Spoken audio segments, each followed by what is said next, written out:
नाजरीन, एक तरफ जहां बसपा ने मुख्तार अंसारी का टिकट काट दिया है, वहीं मुख्तार का हाथ थामने को तैयार है एआईएमआईएम। मुख्तार एआईएमआईएम से इलेक्शन लड़ना चाहेंगे तो उन्हें जरूर टिकट दिया जाएगा। ये बयान सामने आया है आसिम वकार का।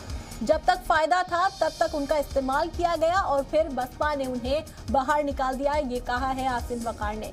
मायावती ने मुख्तार का मऊ से टिकट काट दिया है, जिसके बाद अब एआईएमआईएम मुख्तार की तरफ हाथ बढ़ाती हुई दिखाई दे रही है।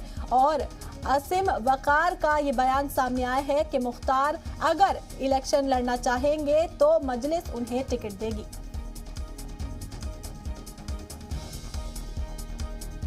जी, आपने मुख्तार साहब को टिकट नहीं दिया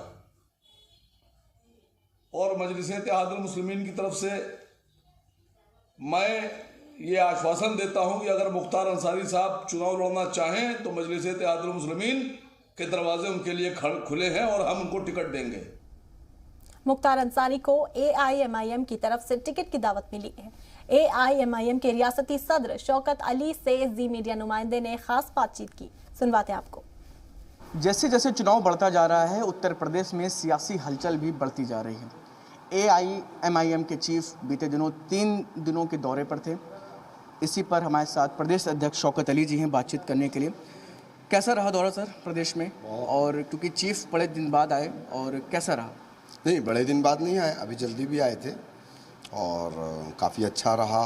आवाम ने काफ़ी मोहब्बत से नवाजा और सारे प्रोग्राम बहुत ही सक्सेसफुल रहे। 3 दिन का दौरा। अब उनकी नेक्स्ट विज़िट भी इसी महीने में लगने वाली है।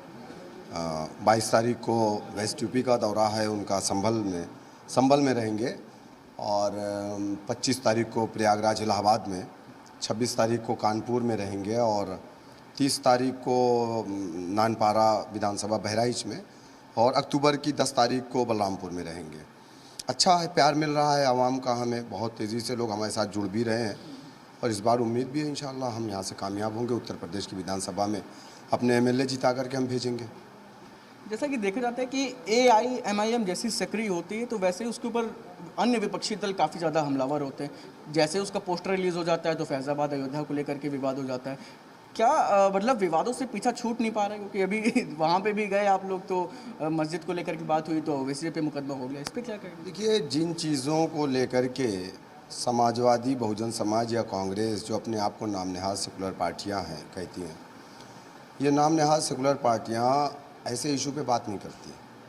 CAA NRC के मुद्दे पे बात नहीं करेंगे, मुसलमानों की लिंचिंग पे बात नहीं करेंगे, मुसलमानों के पिछड़ेपन पे बात नहीं करेंगे। लफ्ज़ मुसलमान से इनको परहेज़ है। अगर उस मुद्दे को हम नहीं उठाएंगे तो कौन उठाएगा? भाई, सच्चर कमेटी की रिपोर्ट आपके पास है, रंगनाथ मिश्रा कमीशन की रिपोर्ट आपके पास है कि मुसलमान उत्तर प्रदेश में दलित से पिछड़ा है। तो अब कोई आवाज़ नहीं उठाना है, तो कोई नहीं उठा रहा है, हम उठाएंगे उसकी आवाज़, और क्यों ना उठाएं। कैमरामैन देशात के साथ शुभम पांडे, जी मीडिया, लखनऊ।